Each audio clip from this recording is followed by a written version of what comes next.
Now if you come on down to Highbury, you can see Thierry Henry. He is the best player you will ever see.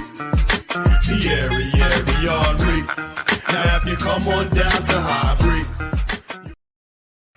Hello. Welcome back to From Dial Square to Where. Two great guests, as you can see. Two of the best, of course. Chappers and James. How are you two? Yeah, I'm very well, thank you. Excellent to have you back. Very well indeed, mate. Thank you very much. Great to have you both back. You know, missed last week, didn't you, Chappers? So lovely to see your lovely, delicious face as well as yours, James. Oh, got two. Bloody hell, you're not gappers anymore. No. Excellent. Fantastic. Good news. Yeah, Great man. to It's all see. good. It's all good. It's all good in the hood. Yeah, absolutely. Well, I'm just going to start, actually, before we get into all the current stuff, to just pay tribute to the great Ray Kennedy, who unfortunately passed away today. It's very, very, very sad news. I mean, what a player. He's one of these players who was brilliant wherever he went, and he's quite overlooked, really, in lots of ways, which is a massive shame. But he's a huge legend to Arsenal, huge legend to Liverpool, and obviously in England international as well. But it's almost a blessed relief in the end that he's gone, you know, in lots of ways. With his terrible illness he suffered for most of his life. And I put on Twitter earlier, I just hope that he's now playing football with his mates up in heaven, wherever he may be. But what a player. I mean, for Arsenal, 212 games, 71 goals, which is a really good return. 3 goals for England. And then obviously a great stint at Liverpool as well. 393 appearances for them, 72 goals. And amongst other things, I think he won 11 titles there. But overall, not 11 league titles, but 11 major bits of silverware. But 5 league titles, 3 European Cups in an 8-year stint. You can't really beat that, can you? Mainly for Liverpool as well, left wing. He was playing sort of left midfield. So fantastic return wherever he's been. And it's a real loss to everyone concerned. So obviously thoughts go out to him and his family and friends. But he'll always be remembered at Arsenal, of course, for clinching the league title in 71. I think we overtook Leeds in the last game of the season with a 1-0 win. Guess where? Away at Spurs. And he scored the winner with a late header, which clinched us the league title. And for that alone, let alone all of the rest of his career with Arsenal, for that moment alone, he'll always be a true Arsenal legend. He scored against Anderlecht in the year before as well. He did in the UFA's Cup in the first leg of the final. Yeah, literally earlier I was on the phone to my dad, and when I saw it, I instantly messaged him, because obviously that 71 team, he holds that in the regard that I hold 98. 01, because that was sort of when I grew up. That was my era. That was my team. And he said to me, James, just as important as that Spurs goal was the one against Anderlecht the year before. He said those 2 goals were so massive in helping us as a club go into a new sort of victory type, you know, winning titles again and being a, you know, bigger club than what they already were. So yeah, I'm very, very sad to read it. As, you know, obviously never saw the guy play. I can hold my hands up and say that. It was way before my time. But I respect the history of this club. I engage with people that talk about the history of this club, because I find it fascinating. You know, I'm an obsessive, so anything I can, you know, take in, I always will. I'm the same.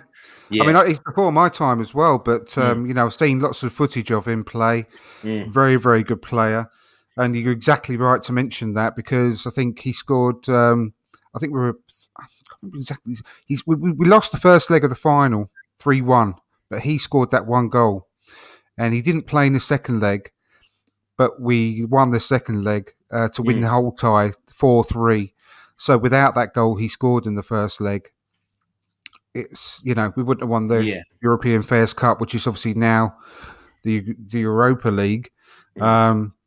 So it's a wonderful history that he's got with the club, and it's just a big loss to to the football world as well. Obviously, I'm sure that Liverpool fans are just as sad as we are in today. But like I said before, it was a horrible. I mean, I've actually been unlucky enough in my, with my previous partner, my ex-wife. Her nan passed away after a long battle with Parkinson's disease, and I saw what it can do to a human being, and it's horrible. It's a really horrible disease to have to suffer with. So I'm sure that like I said, it's been a release in lots of ways for obviously not only for him but his family as well, to see that he's going to be hopefully, like I said, in a better place, having a kickabout now with a lot of his mates. So yeah, that's had to be said. So let's move on to some cheerier stuff, because we won again and bounced back after the previous weekend's hammering at the hands of Liverpool. Back in the habit. Sorry, say that again, mate. Back in the habit, mate. Getting back in the habit. Back in the habit and back in the saddle. Just to act two. No, that's not and, right. There's a lot to talk about actually with this game, because there's been a lot of criticism, and sometimes you just cannot please Arsenal fans no matter what you do. And I know we could have maybe and should have won by a bigger and more handsome margin, but I think that I was really actually impressed with a lot of things in that game. I really was. Let's have a chat about it first. I mean, Chappers, what are your thoughts? And I think one thing to focus on to start off with, as a lot of people do, is a starting lineup. And I really, really liked the fact that, he stuck by those, especially Tavares and Sambi Lokonga after the, I don't think Tavares had a nightmare against Liverpool at all. He's made that one wayward pass. That was it. I think the rest of the time he was excellent defensively. But to stick with both of them, I think took a lot of guts, and I think he was repaid, wasn't he? Yeah, absolutely. They completely paid him in kind, and I think it would have been completely understandable that two kind of quite rookie players, when it comes to the context of the team anyway, two rookie players in the team would have been sort of taken out and maybe replaced with more experienced players, because he has done that. Arteta has done that in the past, and he has sort of lent on experience when he kind of feels that he needs to. And you thought, you wouldn't have kind of blamed him for maybe playing it a bit safer. But fair play to him. He stuck to his gunners, so to speak, and let the two pick the two guys for the match again. And fair enough to them. They were two of the best players on the pitch, I thought. Absolutely brilliant. Sambi Lokonga was outstanding. Just really, really, really progressive play. Finding space, wherever he went. His forward passing was amazing. Just hustling and bustling in midfield.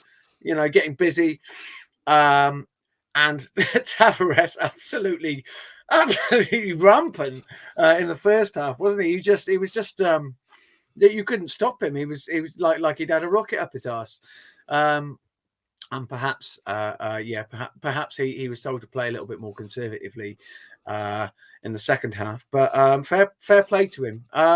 Also, perhaps as well, Tierney wasn't quite ready yet, although you think perhaps would have been nice for him to have some minutes.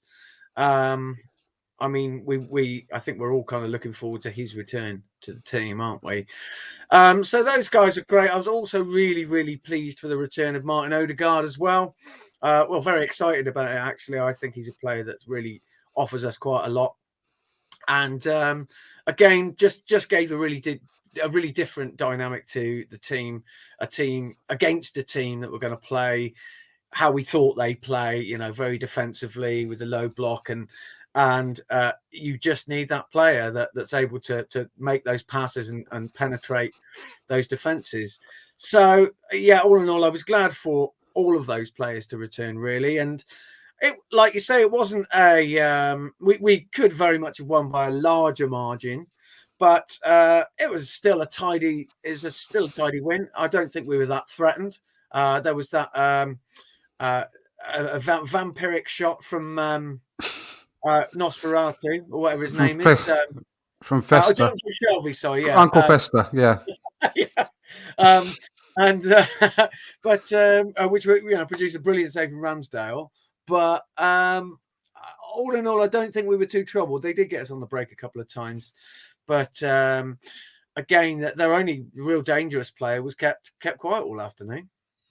I was going to come on to that with you, James. Actually, Callum Wilson and Alan St Maximan. What did they do? Were they even playing in that game? I mean, our defence impresses me more and more all the time. I think a big understated player from this game was a certain Mr. Benjamin White. I think he was outstanding again. They offered nothing. I mean, they didn't come to win the game, did they? I mean, they came to defend at all costs, really. But they have got those two dangerous players, and our defence coped with them superbly, didn't they? Yeah. For me, Ben White, like you said, he had another amazing game, which is what we want him to do. The problem I have with him at the moment is right at the start, which was about the first 30, 40 seconds in, he got caught a bit, but then he recovered it well and was like, whoa, no, I'm not going to do that again. And he didn't make the mistake. The only problem I have is when Granit Xhaka's in our side and everything seems to go through Granit Xhaka like he's an American football quarterback, to use the analogy. It's always like, right, hut to hike, back to Xhaka. He's going to ping it left. He's going to ping it right, or he's going to try and play it through the middle. I know ping's quite an exaggeration, but that's what he tries to do in his head. He can't. He's a decent passer of the ball. Yeah, sometimes. He was in the top for final third deliveries last season, so he can't be too bad if you want to go down that route. I know people use stats quite a bit. I just use my eyes, mate. That's all. Yes, yeah. But for me at the moment, when we do, as the Athletic and others call it, the donut of shame, and I've named it the unmagic roundabout. When we seem to go all around these houses, it comes back to Ben White, and then Ben White tries to progress through and then pass it. And I'm like, other teams are going to be watching this and seeing that it all goes through this guy, and they're going to be pressing his first and his second touch. So he's going to have to be so aware, because Brighton did that. Well, Brighton yeah. Well, he's been there, hasn't he? They'll know. I mean, we've got exactly. Leeds, that's what I mean. We've got Leeds coming up. They're going to know what he's all about as well. And if I'm seeing that as a fan, then surely these managers who are paid the tip top and they're doing all this analysis and breaking down every single game to levels that I could only dream of breaking a game down, they're going to notice. So I'm like, he needs to be at the tippy top of his game, which I believe he's going to, because the partnership, especially with Gabriel at the moment, is quite formidable, other than the game where we let him 4 goals. But it's quite formidable. And like you said about Wilson not doing anything, this is what I love. I really love Gabriel for. There's a lot of love going on at the moment with everything with the Invincibles, with the film and everything else that's coming out. And obviously Arsene being at the Palladium or whatever it was he was the other week and reminiscing and everything. And Gabriel is the player for me the most that I feel could slot into that Invincible team. Yeah. From the point of view of, if you wanted to play football, like actual football, them lot would all play football. But if you wanted to scrap, well, I'll scrap you as well. Because Wilson tried both in that game. He was like, right, I'm going to try and outrun you and out-trick you and everything else. Gabriel went, no. And then he's like, right, well, we're going to have a wrestle. And Gabriel went, no again. So same, and Tavares, that penalty shout they had. He's so strong, mate. I can't believe how strong bounced off him. Just bounced off him, didn't he? Yeah. No way that was a penalty. No, he did so well. He did really well. No, we spoke about it last night on Purely Arsenal. I think the Odegaard one where he wrapped his hands around was more. I can't believe. I'm very shocked. But then again, if they're all given, there's going to be 100 of them again. Everyone says that, and I totally agree. And I think that they should be a penalty, but they're not. And that if that was the case, they'd be given in every game for up and down the country every weekend, wouldn't they? Yeah, I remember. I think the last one I remember like that being given was it the Colombia guy against England, like all that a couple years back? Yeah, that's funny. Yeah, was it Mina or something? Was it Mina who plays for Everton now or something? Yeah, Yari Mina. Yari Mina. Yeah, he like grabbed someone around the waist. That's true, actually. Yeah, now you mention it. Yeah, but I can't remember never any others like it. Yeah, like I said, if they started giving them, that will stop. Yeah. But they don't, and for that reason, it shouldn't have been a penalty. But realistically, it should. Yeah. but they're never given. So but the worst one going on whilst we're talking about penalties, let's talk about the Martinelli one, because for me that was a penalty. Don't. What annoyed me more about that was the fact that I was watching the BT analysis afterwards, and they were talking about, was this a penalty? You know, the Newcastle shout, and it's just like, well, hang on a second, you haven't even mentioned the fact that I saw when Martinelli was being interviewed, he'd got a bruise on his jaw, you know, where he'd basically been checked, and it's like, well, hang on a sec, like, you know, you've literally barged him in the face. And nothing given, not even mentioned.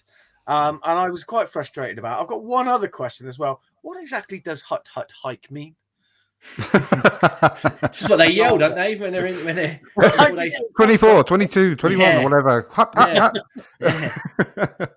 I know, no one knows what it means, mate, but it make just go with the flow. It's what I yell when I'm walking a Pizza Hut. But I mean, Arsblog actually, I listened to when I was driving around today, and he made the best sort of explanation of that penalty shout for Martinelli. And it's basically, if you mistime a tackle anywhere on the pitch and you're going in with your feet, you mistime it, you miss the ball and you hit the player's leg, it's a foul anywhere.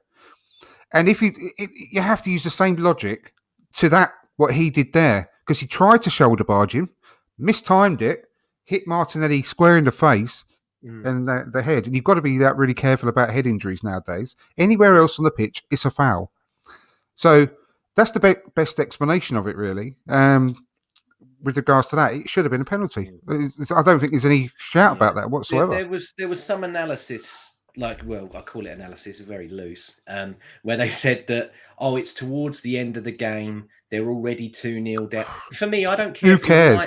I don't care if you're 97 seconds in, let alone 97 minutes in or whatever it was. It's a penalty. It's a foul, and it's also, right? Yeah, and it's also a red card. And I'm not trying to be David Icke and create a conspiracy about Arsenal and decisions, but I've seen Saka get volleyed up in the air. I've seen Danny Rose do an impression of Bradshaw from WWF and do a clothesline on Lacazette. Yeah. I've seen Johnny Evans pull Aubameyang down. Yeah. Mane gets away with everything. He rakes Tommy Asu's heels or whatever. And now I've seen this, and I'm like, how many more? I don't know what it is. I know that Arsenal were perceived as a soft touch, and that's slightly changing now a bit with this new crop, slightly. But I don't know. I'm like, what's it going to take for some? I'm like, is someone at Arsenal going to have to get, Eduardo or Ramsey again for us to get something? Because we're going to have to take the FA to court. Is that what it's going to take? I mean, I don't like moaning about it because it makes you sound like you can't win games without refs' influences, which isn't true. We'd won that game. We would have scored that penalty because Aubameyang was off the pitch. Exactly. Yeah, exactly. But honestly, I mean, that miss in the first half as well, I mean, those can happen. It was a dreadful, unbelievable miss. But that's been Aubameyang throughout his career, right? He gets into those correct positions and he does miss things like that. And he's done that throughout his career. But I don't get, and I don't agree with people that say he's not trying, he doesn't want to be here or anything. I don't get anything like that, any vibes like that whatsoever about his body language, the way he's playing at the moment. I think he's trying really hard, but I just think that nothing is going for him. He's really out of form. He's had a lot of bad luck. He's made stupid decisions, like when he took the goal off Ødegaard. Nothing is going right for the guy at the moment, but I can't be agreeing with people that say he doesn't want to be here, he's finished, blah blah. Because I think he's still working hard. He's trying. Sometimes you might say that he's actually trying a little bit too hard. Do you know what I mean? And perhaps his kind of natural desire to win everything and score everything and get in the right positions all the time is actually perhaps, I don't know, maybe that's kind of affecting the kind of the very nature of his body. Where, do you know what I mean? I know that sounds like a bit of a Jimmy Hill thing to say, God forbid. I just sometimes, when you try and force it, actually, your natural kind of drive, I suppose, whatever you want to call it, or your natural ability is inhibited sometimes. And I think, but maybe perhaps that might be the case, because 9 times out of 10, he's going to score that. Yeah, yeah, absolutely. I feel a little bit for him in a minute, but I totally understand people that are calling for him to be dropped. I mean, I get that, but when we've got the game against Man United coming up, which we'll come on to later, we won't go down that route yet, but I don't think you can drop him just at the moment. But anyway, let's go on to more of that. But for you, James, I mean, I think a lot of the players played quite well against Newcastle, but there's a few obvious standout ones. But who would you like to highlight as your sort of standout player or players from that game? Yeah, well, this is what I like, is that after a win like that, obviously Twitter's a much happier place when we win. It always seems to be. But everybody at the moment seems to be having different man of the matches, which just goes to me to show how good, well. Yeah, that's what I like. I'm like, if we can all have a discussion about, instead of having a discussion and yelling at each other and calling each other names, we're all having a nice chat about who we think's the best out of everyone we've got. Yeah. For me, it was Tomiyasu. I know that other people. I thought Tomiyasu was brilliant, and there was a bit in the first half where they were having a breakaway, and he was sort of on the floor, but he turned and did an interception whilst he was on the floor to win the ball back, and then and that was really important. That was really important at the time, because you were like, oh God, there could be through here, but he sort of read that situation, and I'm like, it's stuff like that sometimes goes unnoticed. And when we signed him, I was very big on the guy. I was really happy that we got him in. And when I watched the first couple of games, I was like, this guy looks to be the right-sided version of what Monreal used to be. You get a 7 or 8 out of 10 You didn't have to talk about him, because you knew he's a 7 or 8 out of 10 player. And there was a bit at Brighton and there was a bit at Liverpool where you were like, oh, okay, you're getting a bit done here. But no, he's such an upgrade on what we had before. And I think the others all love him. And I think Arsenal fans are just going to keep going. There was a lot of that. Oh, he's only signed to sell shirts in Asia and he's not a good player. I'm like, he is a good player. He's a very, very, very good player. And you mentioned it earlier, Chappers, as well, about the Ramsdale save. I think if he didn't do the one against Leicester with Maddison, obviously I'm so glad he did, because it would have been a goal. But the one from Shelvey isn't getting enough praise for me, because he actually sees that late because Partey's in the way. Yeah. So I'm like, the way this guy can move his body and everything. I think people are taking it for granted. That's the problem. I know Seaman did Dancing on Ice after he retired, but Ramsdale's a shoe-in for Strictly. The way that guy moves his body. I want to see him doing the rumba. He's going to be great. He's going to get tens all round when he retires. I'm telling you, the guy's incredible. The guy's a mover. It's unreal. I said it yesterday on Ryan's show. I thought that it's been overlooked, that save, because of everything that's preceded it. I think it's people are just taking him for granted now. That he's just done another save. But that was an unreal save. That was like the one against Spurs, wasn't it? Yeah, it was Spurs. Yeah. Where he tipped it onto the crossbar there as well. Yeah. What a player! I mean, he just goes. I think he's just going under the radar now because everyone's expecting him to do that week in, week out. Yeah. I think the only issue that we might face with him is that he might get so cross that his head explodes. Scanners. It just seems to be getting redder and redder each match, as especially when we have a little defensive scare. But I love him as well. I think he's an absolutely brilliant addition to the team.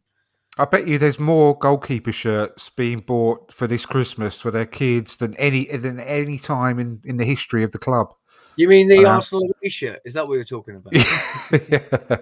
Yeah, that's a weird one, isn't it? That's a really strange thing. I think it's something to do with the fact the officials, or I think, because what is it? Is green? Green is his regular top? So he couldn't wear a green one because of the officials or something like that, and so he had to end up wearing an Arsenal away shirt. Leno's done it a couple of times as well, hasn't he, in the past? Right. Yeah. But I mean, let's give short some sleeve, of course. Yeah, exactly, short sleeves, definitely. We've got to give some kudos though to the goals as well. They were brilliant, I thought, both of them. And this is what I liked about the match. We didn't seem to be so rigid in our attacking. It was a lot more fluid, I thought, and there's a lot more sort of allowance for expressing themselves. It seemed like the first goal was Saka, which I thought was a brilliant goal. Drifting from one side of the pitch to the other. Tavares just coming in, taking a central position.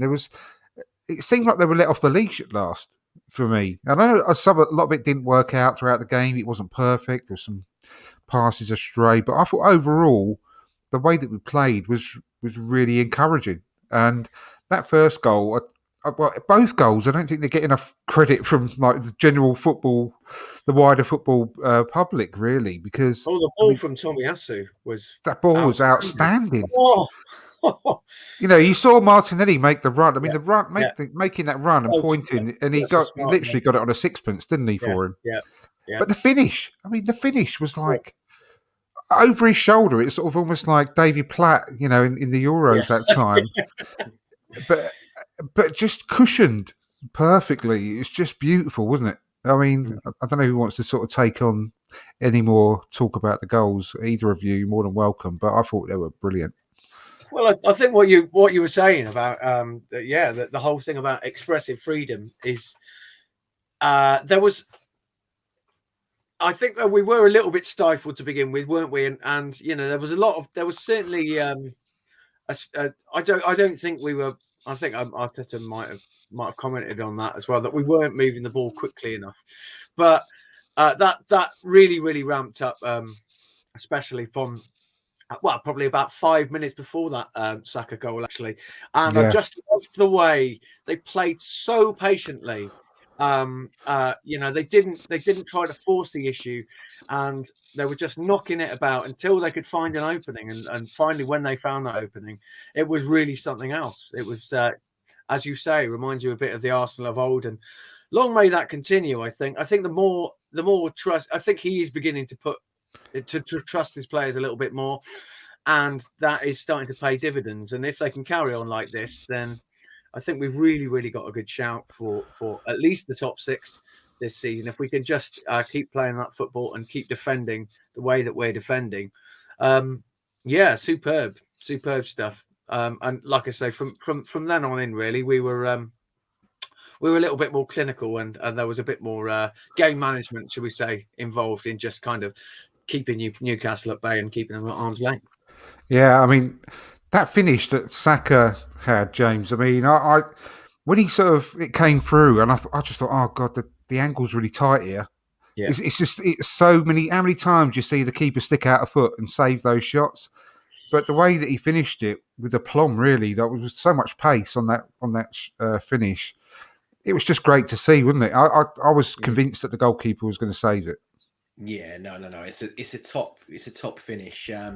I mean, if you want to go back to the first half, just as bad as Aubameyang's misses, he gets a lovely lofted through ball from Lokonga, which he should have finished himself. He should have scored that himself. So, but that's the thing with this guy. Unlike these experienced players that you want to carry the side, these youngsters are doing it. They don't hide. Like you said, he's like, right, I'm not getting any joy on the right here. Look, Emil, swap with me for a minute. I want to come over and I want to come on the left. Done the business. Gets his goal. If I was him, I'd be going to Aubameyang. Watch that back every week. Watch how I finish. You might learn something off me, not the other way around. And and then the Martinelli one. I got put on the naughty step by my father because I said that's Van Persie-esque, Dad. Yeah, he said, "Don't bring that man's name in this house." He naughty stepped me, and he said he's the first Martinelli. He's not the second anybody else. He went. He said he's a good player in his own right, and he was criticising some of the analysis as well because they were like, he's learned so well how to do that.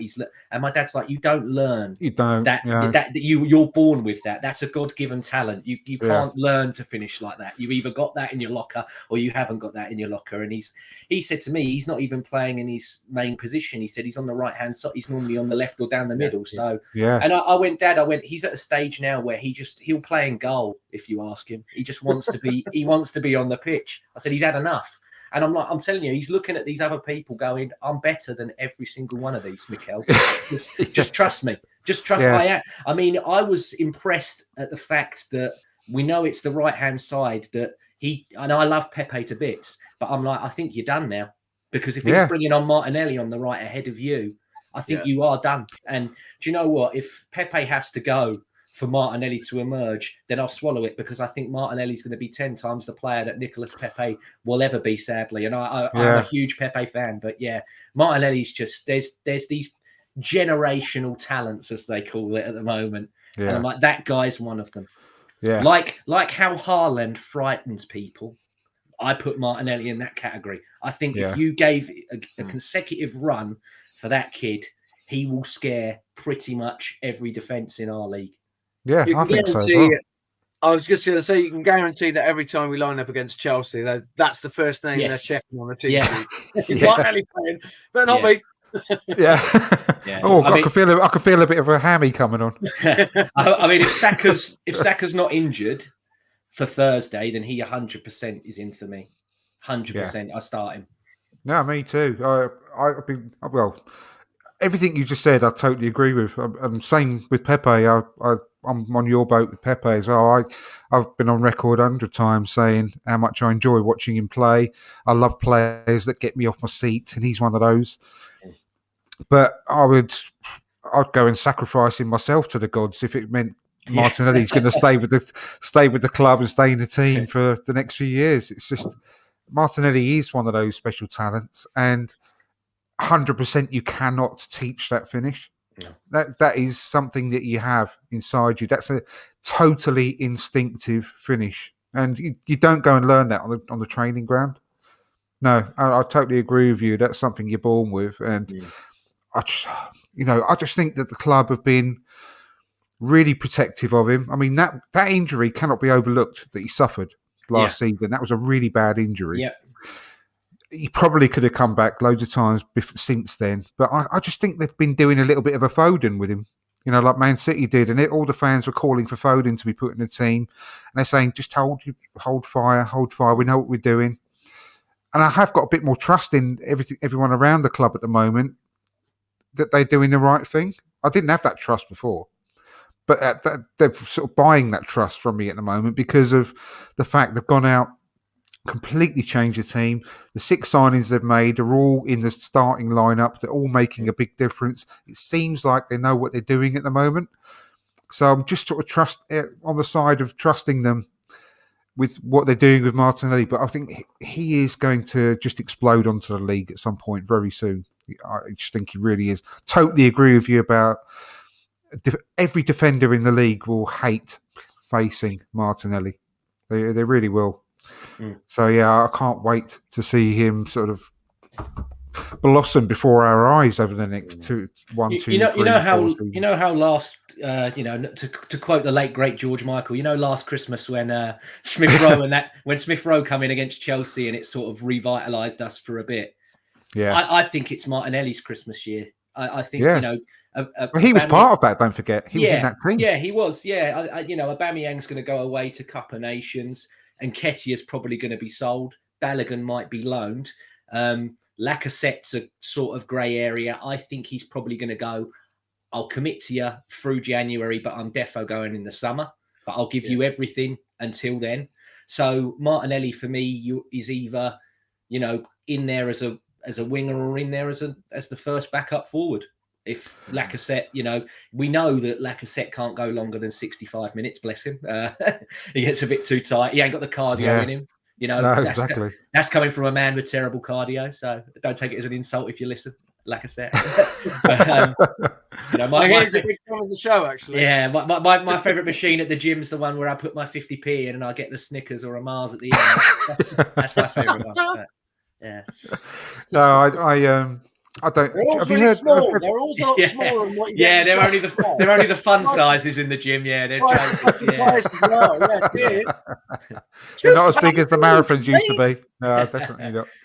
But have you seen or heard the interview that Lacazette's given to a sort of a French newspaper, saying that his agent's looking left, looking right. He's going to keep his own. See what's out there for January. For January, it sounds like he might be off in signing for another club in January. That's for sure. That's the usual of trying to tart us up so we give the money, isn't it? That's I think classic. I think that it's gone past that stage. I honestly don't think it is anymore. I think he knows that he's not going to get anything from us. But it sounds very much like he's going to take an offer from someone in January. Whether they give us a few quid to say, "Yeah, son," so he can move immediately in January, I don't know. But I mean, I kind of hope not. I kind of hope that we keep him, at least as part of the squad until the summer. Because I hear there's a relegation threatened team that might have a little bit of money that we've just played that might want another striker. Yeah, a lot of the noise is coming out of Spain, though, I thought Pepe for Sevilla and Barcelona, believe it or not. Oh, yeah, I did hear. Yeah, I did hear some rumblings about that, Barcelona. Barcelona and Sevilla, yeah. So if he did go, then here's a question for you. If he did go in January, do you think we'd sign another striker? And if so, who do you think it might be? I think we'd have to. Yeah, but I think we'd have to. Yeah, the name is so difficult. Well, that's it, isn't it? Yeah, Vlahovic is probably the most likely, but that's not going to be cheap. That is not going to be cheap at all. Vlahovic from Fiorentina. Oh yeah, right, yeah. I agree with what Steve's saying in the chat. I think he will commit till the summer.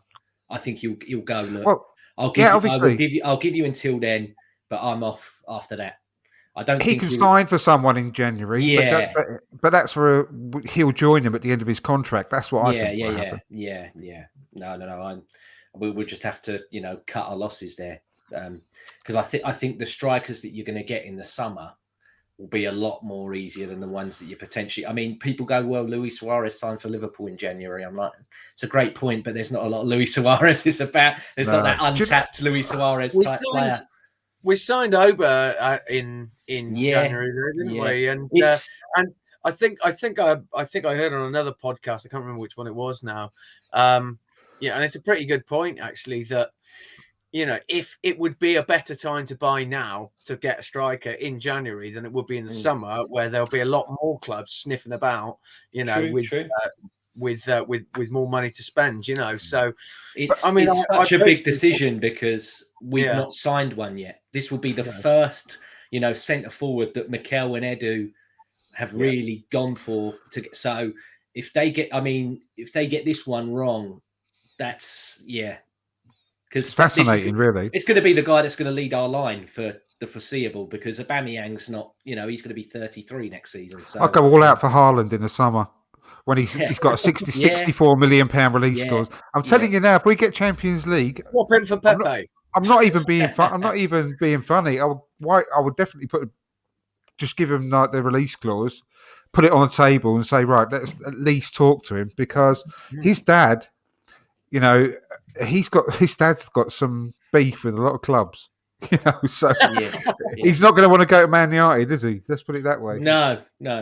So you've got to be in it to win it. It's like buying a raffle ticket, put your hat in the ring. But chances are very, very slim. I'll put it that way. But I just think that I still think that Pepe's going to have a part to play in the run up to January because. Before he goes away with the African Cup of Nations, because we've got a lot of games coming up. Obviously, we've got Man United on Thursday, then Everton on Monday. I still think he's going to have a part to play in there. I think everyone's going to have a part to play, especially over the next few weeks, to be honest with you. But let's sort of move on to the Man United game, because I've just found out today that Michael Carrick's definitely going to still be on the bench because... the work permit's not been sorted out, so that's good. That's a real good bonus for us. that Yeah, he's Ralph. probably a bit old to play for him now, mate, isn't he? Yeah, I know. Like, But Ralph you know- Ralph ain't going to be able to like, have you any know, contact. I'd be pissed off if I was Van der Beek. Carrot getting picked by his name. God's sake. Come on, man. He's old. But yeah, that's a good news for us because he's not going to be able to take any training between now and then. Not going to be able to, take the team in his first game. So that's a bonus. And the next bonus is that Harry Maguire's back in the team. So that's good. I'm really happy about that as well. So it's all looking good so far. And if we win, we go 8 points above them. I mean, when you take into account the fact that we had no points and no goals after 3 games, but now if we win, we go 8 points above them lot. That'd be amazing, wouldn't it? I mean, we've got a lot of decisions to make, I think, in this game, especially now that we're going to have to start maybe changing 1 or 2 faces every game with the sort of schedule we've got coming up. How are you sort of looking towards that, Chappers? Are you sort of quite confident about the match? What, the United game? Yeah. Thanks for listening.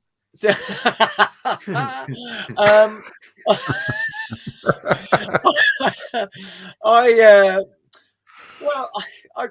would probably say, yeah, I'm probably more confident than I would have been, sort of near the beginning of the season. Yeah, Man United have really been on a slump, but I suppose the one thing that I'm always mindful of, and I know that he hasn't taken the training, and I know Ollie's gone, Ralph Rangnick's in, but he's not actually managed to take the training or going to be on the bench. Just cautious of the fact that we never seem to do that well against teams that have this new manager bounce. There generally seems to be a team that cops it, if you like. Quite often it's us. So I'm a little bit mindful about that. I'd be interested to see if Ronaldo gets picked, because I think also that might be a bit indicative of how he features within Rangnick's plans as well. So yeah, I'd be cautious to see if he gets picked.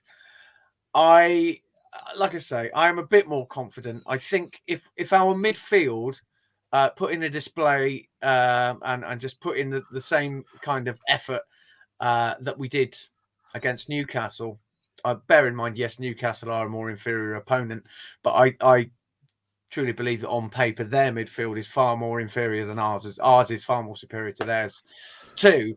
So I think if our midfield turn up, then I think that we stand a really good chance of a nice clinical victory. That's what I'm going to say. Yeah, Clinical victory. If everything goes to plan, then I think their defence is very, very, well, shall I say crap? We can get at their defence without question. And our defence is better than it's been in years. So I've got more confidence in our defence and our goalkeeper to keep a clean sheet than I ever have in years gone by.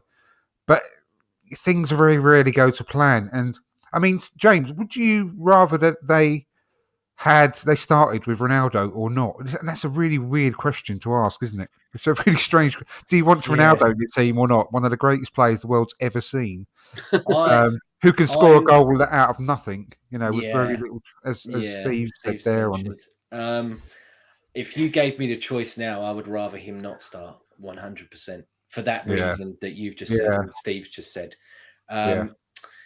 Problem with me going into this game is same as what you said, Chappers, about new manager. Even though we've just beat a team 2-0 that's had a new manager in, and we need to get used to this because I believe Everton are probably going to lose this weekend. Rafa's going to be sacked. They're going to have Duncan Ferguson. They're going to have Duncan Ferguson in charge when we play them. Southampton, we've got Southampton. They're probably going to lose. He's going to get Hassan Huttle's going to go, so we're going to have to get used to. Might be four on the drop. It could be Matt Letizia or someone in charge of Southampton when we go. Oh, please! It'd be someone. God knows who they'll get. It could be like Walcott as player manager or something. I don't know. But so we better get used to this new manager stuff because we're probably going to be playing all of them in the next couple of weeks. It's near January, so it's the merry-go-round time. You know, they normally seem to get rid of them just before the window so they can get whoever they want in. For me, I've still got to see from this team against a big side, and I'm not saying that as in Man United, no, where Man United are now. We seem to play the badge and the occasion and not the 11 people that we're up against on the pitch. So I think personally we're probably going to draw, sadly. I'd love to batter them. Of course I would. It's, you know, Man United, I'm a child of the 90s. Man United are the biggest, most evilest thing going. But yeah, I just worry that again we're going to get sucked into it and sadly succumb to a draw. Yeah, I don't. One thing I will say is I'm quietly confident that we won't lose. I don't know why. Yeah, I'm with you. No, I'm 100% with you. I just don't think we're going to win. I'm really, really torn on whether we could get a... Because I think they'll score. I think Ronaldo or no Ronaldo, I think they've got the firepower to score. I mean, Sancho looks like he's finally finding his feet. That's what I was about to say. He started now, so he's probably going to carry on. And I'm really torn on whether to go for a 2-1 win to Arsenal, because I think we can hurt them as well. I really do. Or a 1-1. Because I'm even how good our defence has been, and Ramsdale in particular as well, and Gabriel, and I've got so much confidence in them to keep them quiet, but they've got some amazing quality, regardless of the run they've been on, or whatever. They've got some individual brilliance up front that could hurt us, could hurt any team in the world. Let's face it. So, Andrew, are you keeping Tavares and Odegaard in, or are you bringing Tierney and Lacazette back? No, I'd keep it as it is. Good man. I think Odegaard is going to get better and better and better the more games he gets under his belt. I think he needs. I think he needs a good run in the team now, doesn't he? And I think we'll really see him at his best if that happens. There's a caveat to that, though, actually, because if Saka is out, I would then actually drop Odegaard for. Actually, no, let me think about this. Because if Saka's out, I want Martinelli to go. Actually, no, he wouldn't be. No. I'm wrong. Take that back. I would actually switch. Day 47. I would actually switch. I'm going to scrap what I just said. I'd actually put Smith Rowe to the right, Martinelli on the left, and keep Odegaard where he is. So I'd bring in Martinelli for Saka. Yep. For one minute there, I don't know why I had a brain fart, thinking that we'd have to move things around further. But no, I'll keep things the same. I'll just bring Martinelli in for Saka if required. And it's just me thinking you were gonna stick Kolasinac in there. Isn't it bloody typical though? Because Saka, although he's still been good all season, but he's started to hit real form lately. Like to properly get back to his best after the Euros. I think he had a bit of a Euros hangover, but even like a blow past Saka is still better than most players out there. Yeah, but I don't think any of them from the Euros have done particularly well. No, exactly. But I think especially against Newcastle until he got injured, he was outstanding. Remember the when he took it between those two players in the box and like had that shot just before he scored. I mean, he's looking really back to his best, and it's bloody typical if this injury is a bit worse than we feared, and he's going to go out now, just as he's hitting that sort of top of the form. Typical Arsenal, that is. But let's just hope that he's not. And I saw him down the park with his mates. The goalposts. The coverage I was watching, actually, I can't remember who it was. Afterwards, even though it's the end of November. But I think the coverage I watched of the game, there was I can't remember who was doing the co-coms actually, but he said that he suffered one of those injuries before, and it doesn't hurt when you're walking around normally. You can think you're fine, but then when you go to kick the ball, that's when you get real problems, which is a bit of a problem for a footballer. But that's when you only start to feel the pain. So because the way that he was holding, it's right on his hip, wasn't it? Which leads me to believe that it's not really a sort of a leg muscle type of problem. It's more of a sort of I don't know, some kind of cartilage problem or sort of We'll something find it. like We'll that. He's gonna find have a out. scan on his left leg is all I know, and when I say all I know, Yeah. that's all I've just looked up on the internet just now. Yeah, I know. Yeah, Still I was going to we say don't know the results, do we? we'll find out tomorrow, won't we? Because I think it's press conference Yeah. day tomorrow, so we'll get the Yeah. lowdown. But no, I've got no qualms with Martinelli going in there. So No, Yeah. I haven't. I just hope that he plays on the left, if so, because he's openly stated himself that he prefers playing out off the left. yeah, So in that case, I think that it's perfectly comfortable for Smith Rowe to switch over to the right. Mhm. I don't think he's going to have any issues at all from No. playing over there. I mean, what would you, chaps? I don't know. Did you answer that question about what would you do with regards to like Tavares? You know, everyone else. Would you keep it as it is? Would you bring back Tierney? To be fair, Mike, I rarely answer any of the questions that you give to me on here. I just sort of No, I ramble know. I know. That's why I'm trying to remind you of what I actually said. It's a tough one. I think I could probably just try and nail him down. I think it's probably sensible to if he's fit and raring to go, it's probably sensible to keep Tavares in the team, just because he's had some minutes in his legs, and I think one for Tierney to go in there sort of cold without any kind of having played any sort of competitive football since he's been out. I think that might be a bit of a tricky one to drop him in against Man United. So He played for Scotland, obviously. Don't forget, played 2 good games. Yes, He played he excellent did. for Scotland, actually. That's right. You're right. He did play for Scotland. I mean, I wouldn't mind either way. I have to say that I definitely keep Sambi after the game that he played, and I think I would also agree with keeping Odegaard in as well. Again, I really want to see what he can do. Yeah, I'd like to see in one game at some point Tavares in front of Tierney, actually, to see.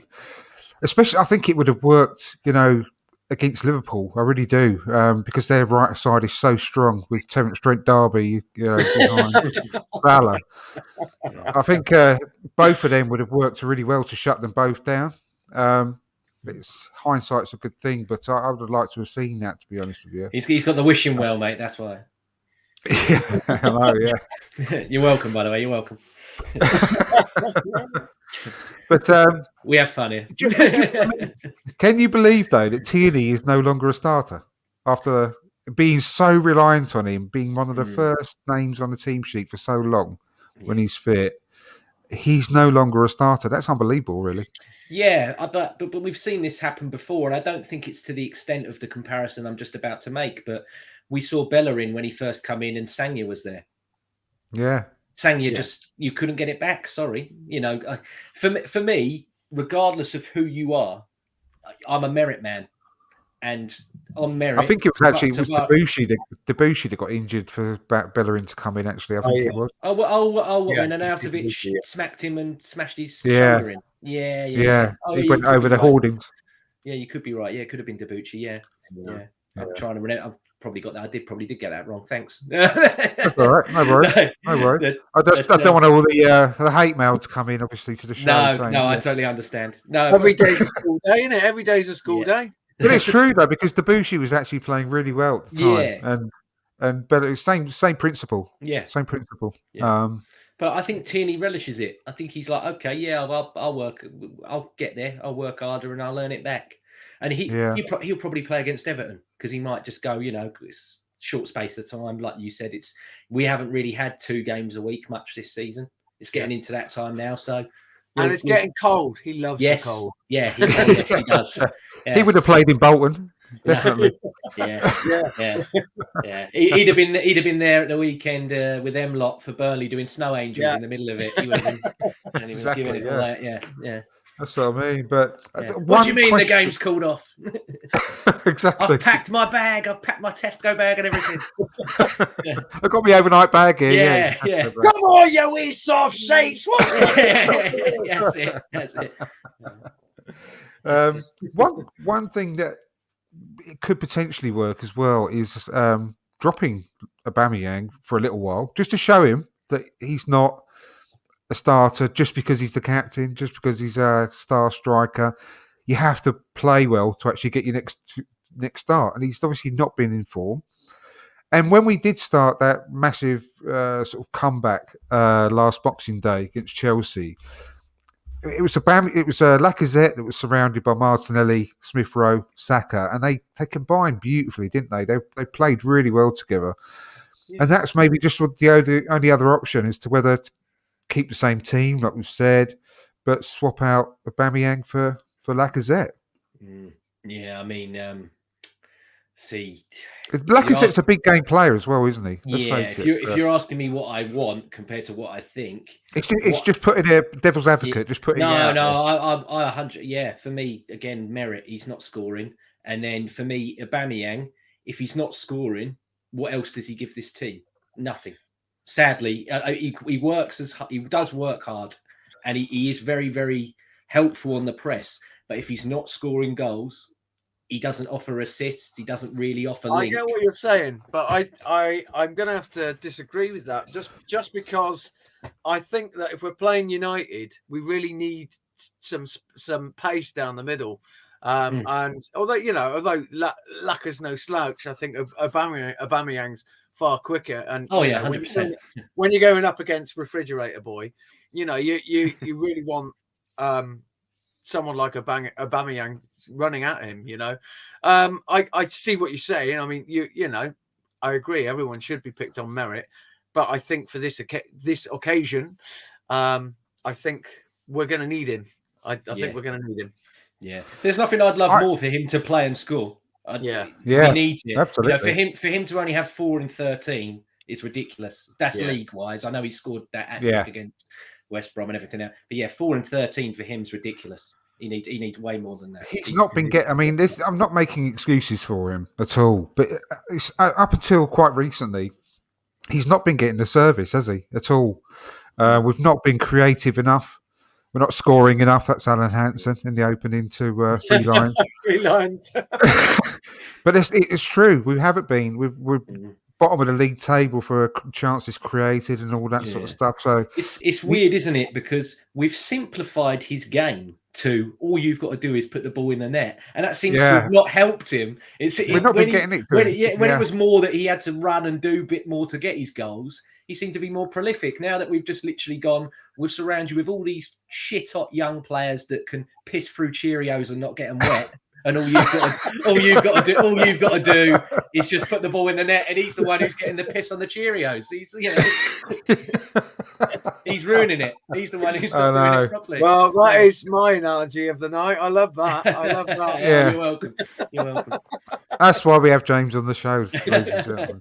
But no, just for the record, I totally agree with the fact that I think we should keep Aubameyang in the team for this one. I just wanted to put it out there, really, just to have a conversation, because I don't, like I said, I think he's just, Aubameyang's just in a funk at the moment with regards to his form. He can't hit a barn door with a banjo, but one day he's going to get that goal. And he's got a decent record recently against Man United, isn't he? I mean, he scored the winner last year at Old Trafford. And then the season before, I believe it was, where he scored that goal that was called offside. But eventually we got saved by VAR. It was the first VAR decision that actually went for us, if you remember. Yeah. So I think that he's got to play in that game. He's still our best striker, no matter what anyone thinks. He is an excellent finisher. When he's on form, he's a world-class finisher. So let's hope that he can get his form back. He's trying his hardest at the moment, as we mentioned earlier on in the show. So let's just keep our fingers crossed it comes good for him. But at the same time, Lacazette, everyone's been praising Lacazette, etc., etc. But he's not scored or assisted either in all the games that he's been playing in, and he's not been creative. So he's scored less goals than Aubameyang. Let's face it. So is there an argument for him to be playing in the team? I made this argument last week. That's why I wanted Ødegaard to come back in the side. Do we not play Liga and just go Martinelli down the middle now then? Well, that's an option, mate. Yeah. That's an option. It did occur to me at one point, I have to say. I think it will. He will do against Sunderland potentially. Yeah. We'll have to wait and see on that one. But That would be interesting, wouldn't it? Or it'd be interesting to see Balogun and Martinelli play together against Sunderland. But I don't think that'll happen. Being No, the quarterfinal. he'll play Eddie and try and convince him to sign. Yeah, probably. Yeah. Probably. I mean, to be fair, Eddie ain't let us down this season, has he? Really? No, not in He's that been playing really well. He's done his bits. But on to Everton. I think you could be right, though, mate. They've got no win in, I think, 7. They had a terrible defeat at the weekend. They're coming up against Liverpool. Liverpool are going to spank them. You see the video of their fans after the game at Brentford? No, I haven't actually. Oh, the ref and some of the players come over, and I won't repeat the language, but they don't like him because he's ex-Liverpool anyway, but they really hate the man.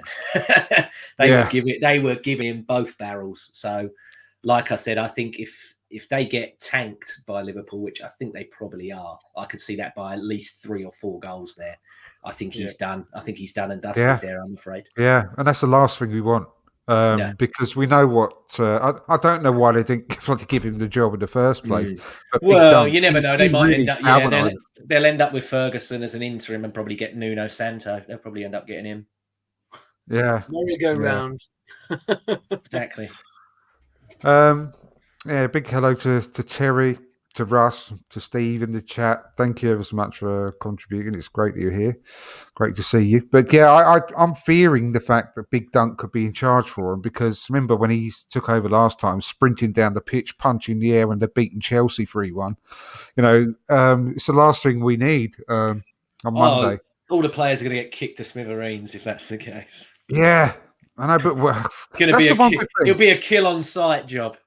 Yeah, that's the one good thing that I like though nowadays is we're no longer the team that gets pushed around. We've got that mentality back that we protect our own. We're not going to get pushed around. It's going to take a while for us to get that sort of reputation out the stream. But us as fans, I think we can all see that we are, not that team anymore, are we? But we're not that team that's going to get our asses kicked and pushed around, and we're not going to just stand up for ourselves, which I really, really like about it. But got to have a follow-up question after the Liverpool game as well. Right, first off, obviously we played Newcastle. So who would win in a fight between Mikel Arteta and Eddie Howe? You go first there, James. I'm going to back my manager. I'm going to back Mikel because I think Eddie Howe is a traditional Englishman and he'll stick to just doing it, the old stuffers as you like. Whereas I think Mikel will go for an eye. He might hit you in the bollocks. He might bite an earlobe or something. So I think Eddie Howe's possibly too nice for his own good. And I think Mikel would go for an eye rake here or there, or definitely liver shots, maybe something. Liver shots. Right, who would win in a fight between Michael Carrick and Arteta? Chappers. Are you asking me? Yeah, Chappers. Yeah. I've only got 7 words for you, mate. Have you seen those cold, dead eyes? Yeah. Yeah. Have you seen Arteta's cold, dead eyes? I tell you what, there's some serious evil lurking behind those eyes. Well, locked away, tucked away somewhere. He puts on a nice guy persona. He's a handsome fella. He's a charismatic guy. But when it comes down to it, he's a Mr. He will be your torturer in hell, and he'll enjoy it. Yeah, exactly. Man. Yeah, he's the sort of person that'll cut your toenails too short, so it really hurts when you walk. He would destroy Carrick and probably eat the entire bench after that. We've got to remember as well, Mikel's meant to be quite high on his analytics, so he'll know that Carrick has terrible knees from years. So like I said, he'll go right. I'm going to go for his knees right away. If I take his knees, he'll duck down because he's got the height on him. When he ducks down, I can go up. He's a thinker. He's a thinker as well as the evil. He's got the brain. We had this conversation I can't remember how long ago, but quite a few months ago maybe. But who's vampire and who's a werewolf? And when you look at when you remember that? I remember that one. When you look at the bench at the weekend, when you see Eddie Howe with his teeth, he's 100% a werewolf. But when you see Mikel Arteta, I'm a bit torn whether he's a werewolf or a Oh, he's vampire totally because vampire for me. he looks like a vampire, but his hair looks really, really thick, doesn't it? Like That's if you true. just let it grow, it'll just grow all over his body. Yeah. I don't know. He looks a bit too much like Ray Reardon for me to think of him. No, he's Yeah, I know. he's 100% got the Manscaped membership. You know, I know. Yeah. I think our the podcast I'm on and you're one are the only one that don't ask me to shave my bollocks halfway through a show. So yeah, I appreciate it. Not saying if Manscaped want to sponsor you, Andrew, by all means, Mate, I'm up for it. I'm well up for it. Yeah, I could do with the 4.0. You can clearly tell I'm not the one for Manscaped. My 3.0 is virtually worn out now, so I need my 4.0. But yeah, that's I think we should do that again. Who's a werewolf and who's a vampire? It's the podcast that talk bollocks that plug it that do my head in. I'm right, you know. Yeah, I know exactly. But yeah, I mean that's pretty much the whole lot, really, there, guys. Unless you've got anything else you think we've missed or skipped over, I think we've covered everything, really. And there's no point in rambling on for much longer. We've been going for an hour and 5 minutes. So, anything that you'd like to finish off with, or not? Either of you. I'll take that as a no. No. That's cool. No worries at all, mate. Yeah, I'll just say no. I haven't got anything, I'm afraid. But no, it's been a good show. Really, really enjoyed it. Thank you ever so much for coming back on, James. Thank you again, chappers. Hopefully, no, you're welcome anytime. Anytime you're free on a Tuesday evening, then you're more than welcome, mate. And same for you, chappers. Fingers crossed. Back for next week, yeah. Yeah, it should be. Yeah, no problem. No problem Excellent. at all. Let's just finish off with one thing. Steve F, have we got predictions for both games? You have to go through one because I'm really torn on the Man United one, as I mentioned earlier. But let's have a prediction thing for just quickly then. Go to you, chappers, first. Man United and then Everton. Man United, clinical 1-0 win. I'll go for that every day of the week. Everton 3-0. Wow. 3-0. Nice one. They are really not doing very well at the moment. And they've got, I saw in the chat there, and I was going to mention that they've got quite a lot of injuries at the moment. No one up front, really, of any note. So I think 3-0. Wow, I'll take that. I'll just snap your hands off right now for those two results. What about you, James? Yeah, I'm going to do 1-0 against United and then 2-0 against Everton. I think Everton's because I think we'll cruise that one.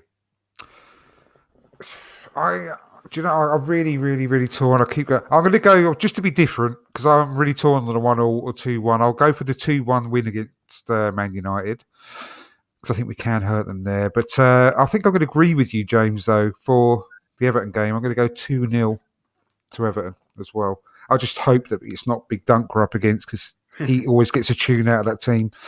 So fingers crossed that Rafa can pull off a minor miracle against Liverpool and can hold on to his job for another couple of weeks at least. But yeah, we'll leave it there. So once again, thank you very much. Thanks to everyone in the chat for your constant input, which has been fantastic. And give us a like. I never ask for those. I always forget every single week. So please give us a like and subscribe if you haven't done so already, if you're listening back to this. And we look forward to seeing you again next Tuesday at 7:30. So thank you very much, and we'll see you then. Ta-ra.